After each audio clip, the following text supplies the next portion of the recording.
My dear friends, it's great to see you again. I'm Stephen Clements, a writer, a gamer, and an appreciator of big brain activities in general. And on this channel, I perform dramatic story readings, provide role-playing game and movie reviews, and I get to talk to interesting people. In this episode, I'm going to be reading a short story of mine that featured in short story collection Descent into Madness, Enter Madness, a collection put together by Michael John Bertolini. And I figured now was a good time to do this reading since he just sent me another royalty check. So thank you, Michael. I appreciate that very much, and I'm glad to see that people are buying the book. And instead of jumping right into the story, I'm going to do a little bit of ground setting for the episode, both to familiarize you with the work that it's featured in, but also a little bit of background of me having written the short story. And with a short story collection called Descent into Madness, Enter Madness, you'd be right if you guessed this was about unpleasant material, about people's minds. And so here's the sales pitch for the book. Prepare to embark on a chilling odyssey through the darkest corners of the human mind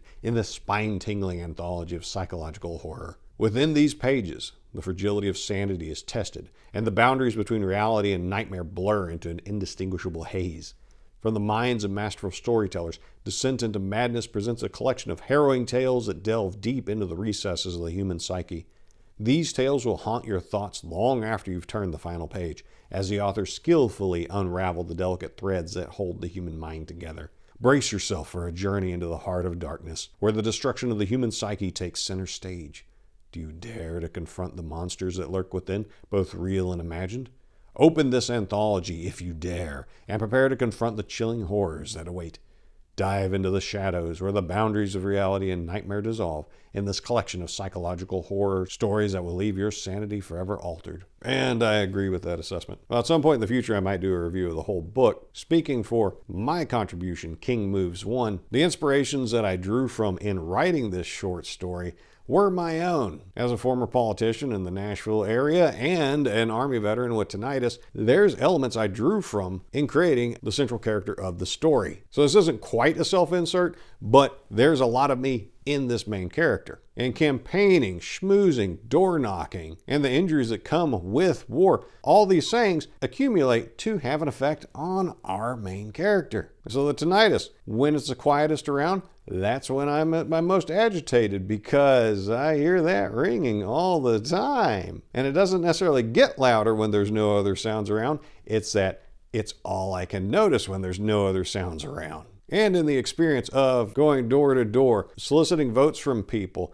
you never know what's going to be on the other side. You don't know if you've got a crazy, you don't know if you've got a wonderful person, you don't know if you've got a crime scene you're about to walk across. Now, I've knocked on over 2,000 doors in my life. There's always the thought in the back of your mind that this could go very poorly. And sometimes it does. So this is very much a story of personal injury and horror that I conjured up in King Moves 1. And this was the hardest short story I had to sell to anybody because I don't think it neatly fit into the other horror genres that people were wanting to sell. But I knew the merit of the story. It had its own value, whether it fit neatly into a certain square or not. And fortunately for me, Michael agreed, and it made it in the short story collection. So let me grab my script here and take you down the rabbit hole of a rather personal to me short story, King Moves 1. Kevin wondered if that asshole politician would ever quit fussing with his coffee at the condiments bar. He had already ordered the most complicated thing the coffee shop makes. But no, that wasn't enough. That washed-up prick had to spend the next 5 minutes going through all the spice shakers, tasting it, disagreeing with it, adding a little milk, deciding it was too thick, so he put in almond milk to cut it, and then mixed half a saccharin pack and a whole raw sugar to round it out. Kevin had coffee. Black. He also had a deadline for the story his editor wanted on this blowhard, who couldn't take the hint of losing an election to shut up. The reporter fumed to himself. "Sorry I took so long," said the failed politician J. Low-Tax Metcalf, finally sitting down at the tiny table crammed into the corner of the neighborhood coffee shop, one hand on his coffee, the other fidgeting with an earpiece. They sat in one of those little coffee shops opened in a little old house in a gentrifying residential neighborhood, the kind that the locals said was so much better than evil corporate coffee when it really wasn't. But the people in this neighborhood like to say all of their cramped tiny shops are better than their nationally and internationally successful competitors because other cities didn't have this little coffee shop, making those places inferior. Kevin preferred evil corporate coffee. This place has the best coffee, but the previous owner used to make this drink that was just perfection, Jay bragged to someone who didn't care. I always try to replicate it when I come here. Right, Kevin said, just wanting to get this over with. Like I mentioned in my email, we're interested in your controversial stand on, Jay interrupted. Sorry, Kevin, but I wouldn't call a common sense approach controversial. The voters want action on this, and the incumbent is ignoring their voices. Kevin had no patience for this crap. You lost. The voters obviously don't want you to talk for them. Whoa, Kevin, Jay said with a chummy laugh. Let's not start off so hostile. I know you didn't like me after that hatchet piece you wrote, but the election is in the past. Enough people in my district care about this to get you to want to talk to me about it, so my editor told me to do this. So let me ask the questions, Kevin grumbled with a sigh. Pushing his horn-rimmed glasses back up his nose, he looked down at the short list of questions he brought. Still fidgeting with his earpiece, Jay nodded in agreement. He knew this was going to be a hostile interview, but any press was good press, even if written by a sycophantic partisan hack like Kevin. Okay, we're interested in why you continue to oppose...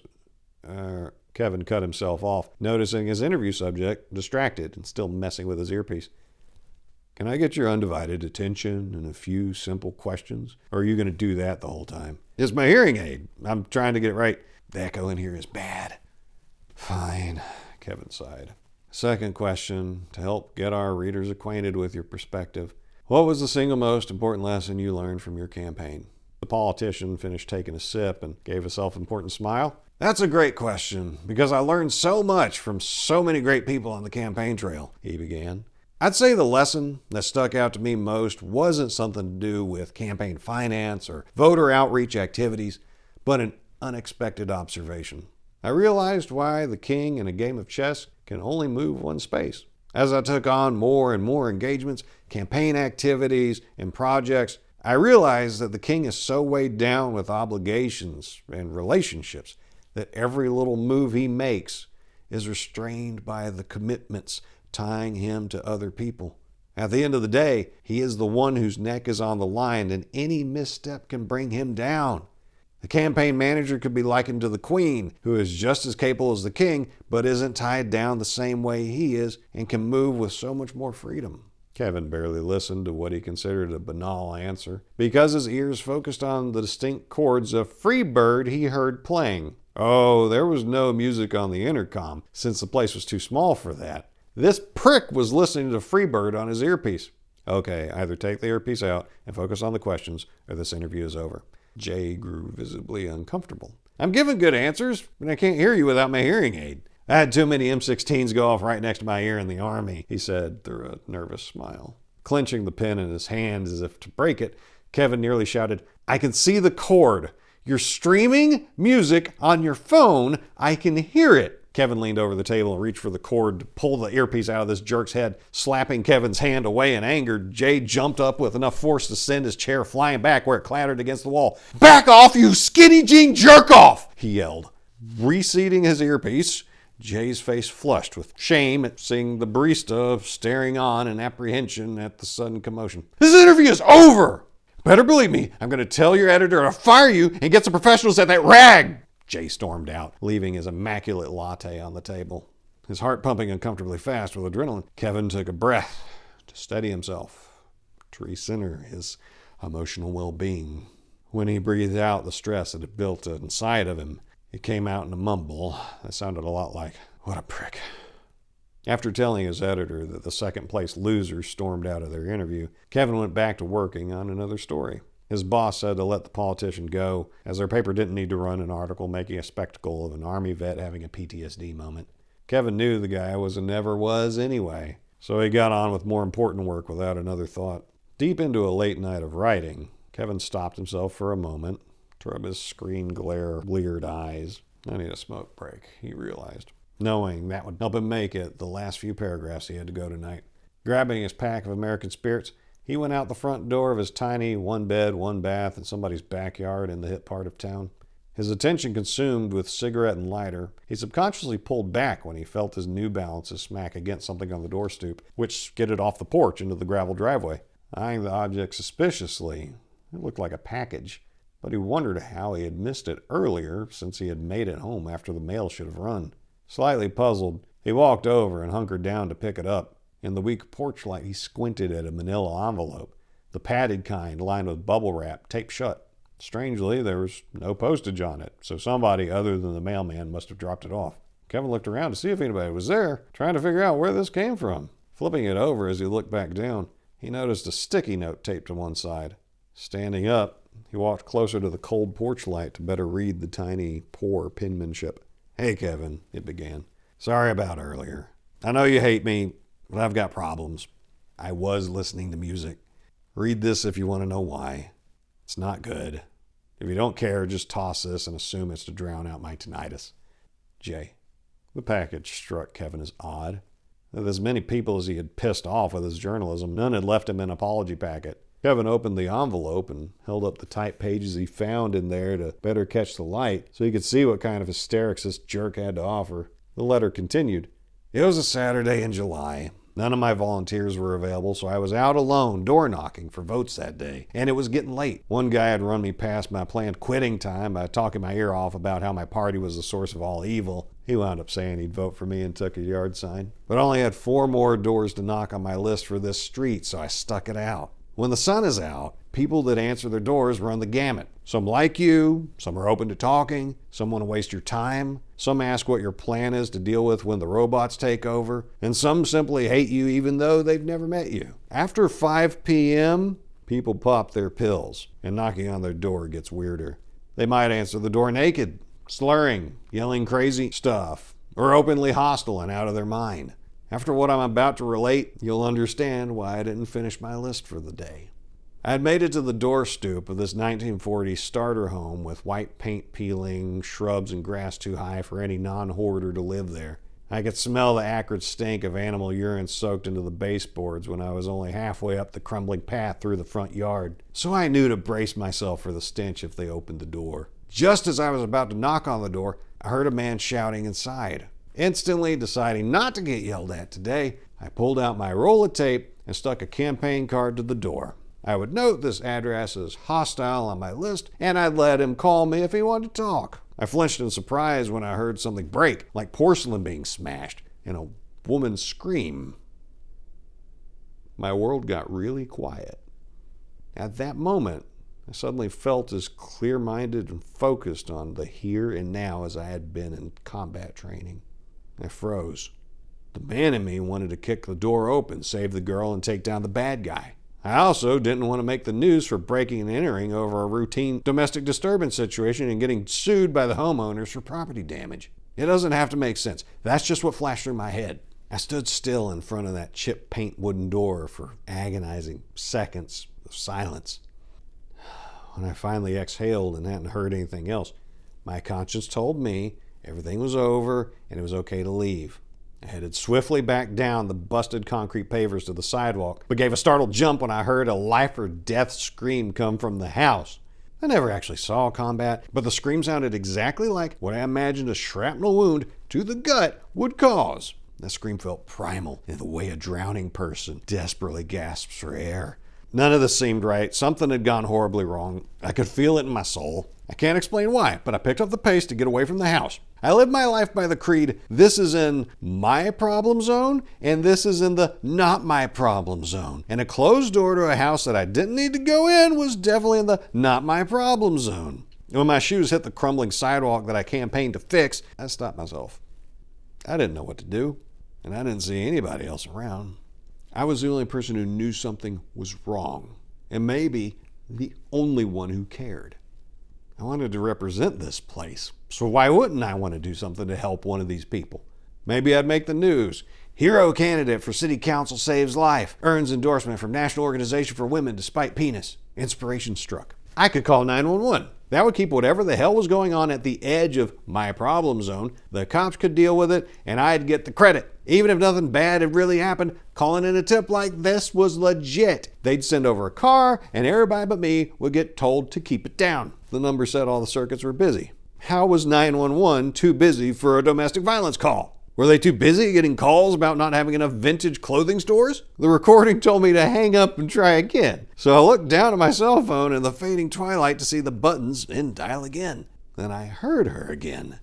This time a guttural, primal groan muffled by the thin walls. This time it was different though, and the goosebumps on the back of my neck on a blisteringly hot day knew it. I didn't know what was happening, but that didn't keep me from imagining all sorts of things happening, just on the other side of that door, just too far for help to reach in time. My finger hovered over the call button. Everything went silent again. I had never felt that alone. Alone on that street, alone with that knowledge, alone able to act. I put my phone back in my pocket, turned, and walked back up the path to the door. I had to do something. I was very glad to have my pocket pistol on me if things got bad for me. I knew things were bad for someone else. Stepping onto the stoop, I didn't hesitate to knock on the door. Nothing. I couldn't let silence equal all is well in my mind again, so I quietly tried the doorknob, my hand trembling as I reached down. I almost ducked back in surprise when the door opened readily. An imbalance in the foundation made the door swing open into the befouled, cheap wood paneling-lined living room. What I saw made me not care about the overwhelming stench of cat urine soaked into everything that wafted outside. In the middle of that cramped living room floor lay a scene I can't unsee, no matter what else I look at to try to forget to this day. Clad in her no doubt best muumuu faded with too many washings, a chubby, middle-aged woman was on the floor, her hair rolled in pink plastic curlers, in a pool of blood. Her blood. She clutched her stomach to keep her innards where God intended them to stay, because the crimson gut stab her still hands clutched instantly explained the scream that made me think of a gut full of shrapnel. Her head twisted on a strangled, bruised neck, the face pointed towards the door. Her glassy, dead eyes pointing toward the unlocked exit that would have led her out into a neighborhood where nobody would have answered their door, where nobody heard her cry, or where anybody cared. She lay on the rotting shag carpet, surrounded by a sad halo of crushed beer cans and trash. Underneath it all, no doubt a fine hardwood floor that would be a great selling point someday for the yuppies that were willing to pay through the nose for any hovel in this zip code. That last scream I'd heard while trying to talk myself into running away by the road was her last cry for help.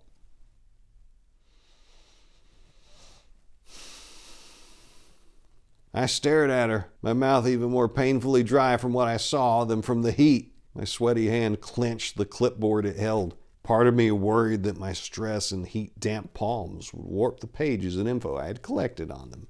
My other hand hovered over the pocket where my pistol sat, unused and unready with no chambered round. I heard sobbing from the small entry to the next room, and my gaze slowly lifted to see the stubbly fat man in a stained shirt. He held the knife, his forearms drenched in blood. The man breathed heavily, laboriously, and leaned against the doorframe, staring at the woman. His eyes glistened thickly with tears and emotion, because whatever had led him to drive home that knife's point had not erased what he felt for the dead. Puffs of spittle flew between his sobs and gasps, and he didn't even notice me standing in the open doorway, the deepening twilight at my back. This was all too real to process. I didn't know what to do. Would you? It's easy to talk a big game and think you'll know how to react, but there was so much blood.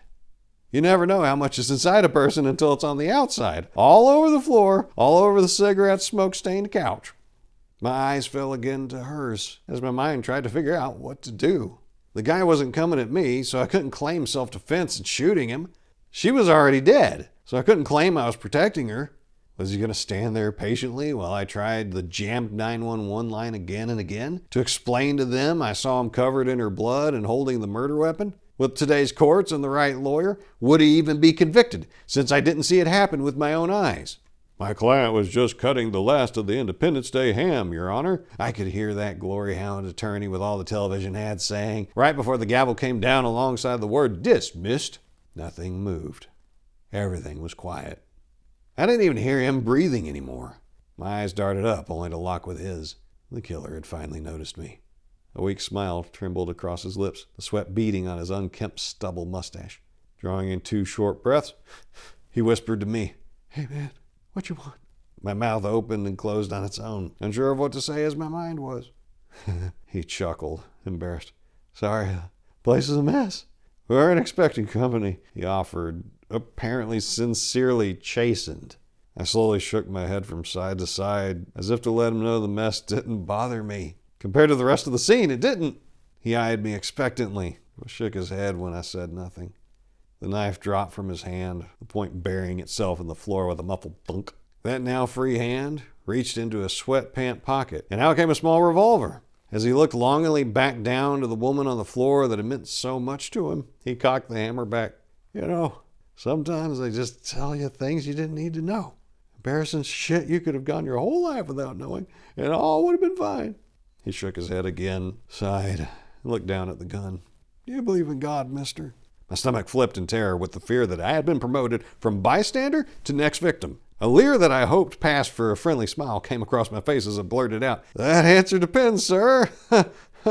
I'm running for council, and do you vote Republican or Democrat? It's only now, writing this down, that I remembered that line, and holy crap, was that some craven BS.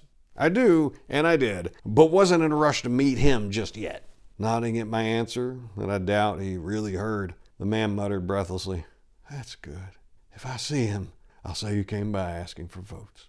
The gun moved upwards, and my momentary relief at seeing it not point toward me was blunted when I saw it press firmly into his chin. I reached out to him and screamed, No, wait! Bang.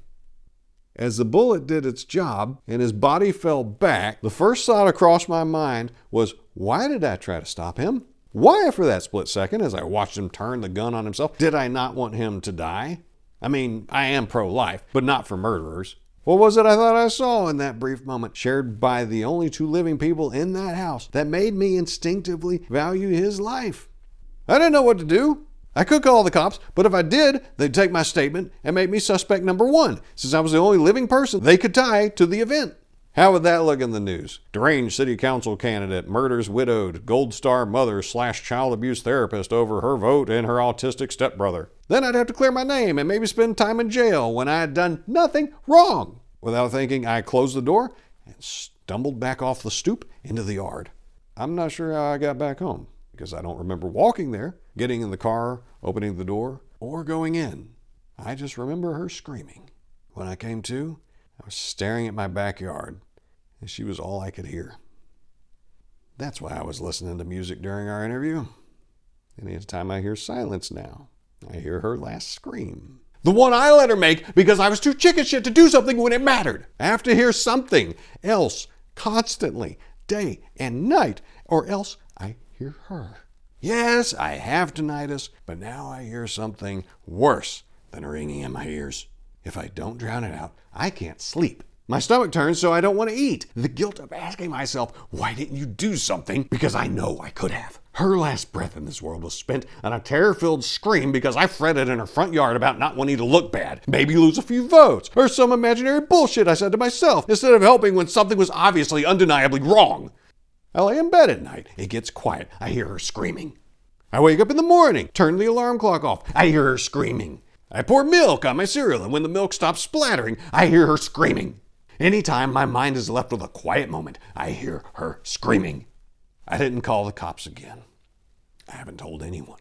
What was the point? Were they going to do something now?